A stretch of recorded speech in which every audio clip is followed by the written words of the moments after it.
দুনিয়াতে আসবে সেই ভালো গুণ আপনার সন্তান, আপনার নাতিপুতির মধ্যেও এই বাপ দাদার ভালো গুণ প্রকাশ পাইতে থাকে। এই জন্য সূরা কাহাফের যে একটি আয়াত,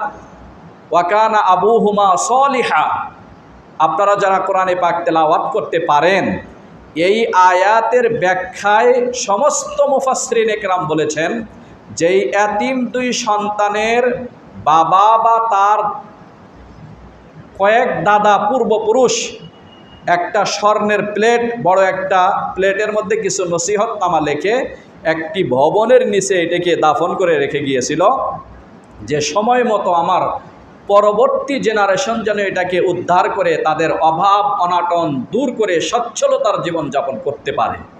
কিন্তু তার সেই দাদা নেককার মানুষ ছিল। এই নেককার মানুষ থাকার বদৌলতে, বরকতে আল্লাহ রাব্বুল আলামিন এই বিল্ডিংটা যখন